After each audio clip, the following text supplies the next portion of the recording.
Bonjour Alexia Charles, merci de vous prêter à l'exercice.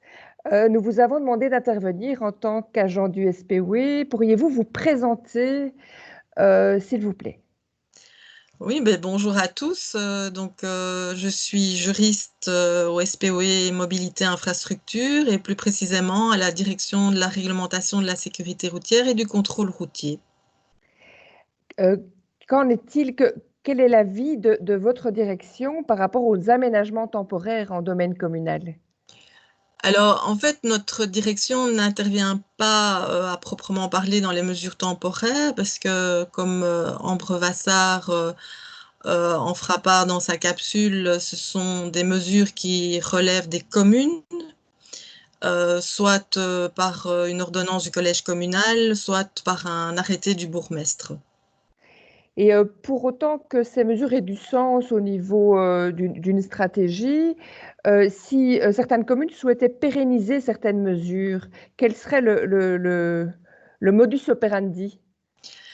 Alors, il y a effectivement tout un processus de tutelle par la région wallonne sur ce qu'on appelle communément dans le jargon des règlements complémentaires.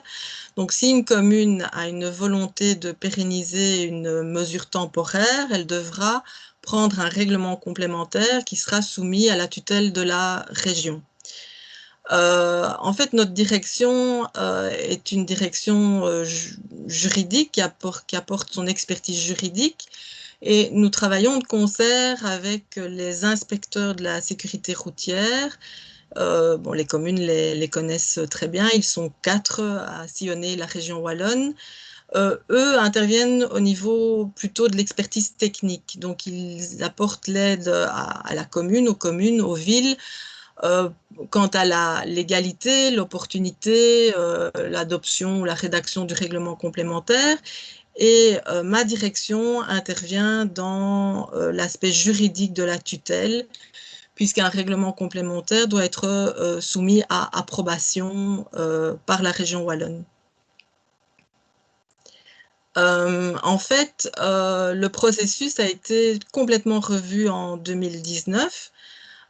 On a une volonté d'accélérer les choses. C'est un processus un peu lent, papier, archaïque.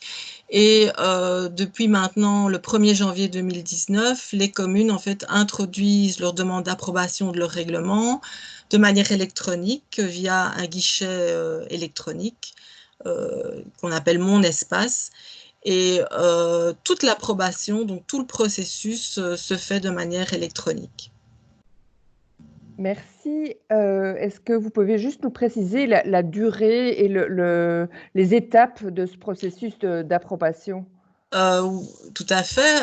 En fait, on a eu une volonté de faire, si je puis dire, une sorte de win-win avec les communes, à savoir que si une commune demande un avis technique à un de ses inspecteurs, elle a introduit son dossier, elle pourra en fait bénéficier d'un délai plus court d'approbation de la tutelle qui est de 20 jours. Par contre, si elle décide, et c'est son choix absolu, de ne pas faire appel préalablement à cet avis technique, elle aura un délai d'approbation plus long. Une fois que le dossier est introduit, on voit soit s'il y a eu un avis technique, soit on demande l'avis technique aux inspecteurs, et ben, soit il y a une approbation, soit il y a un refus d'approbation, c'est aussi possible. Et ensuite, le dossier est clôturé. Merci beaucoup pour cet éclairage. À bientôt. Merci à vous.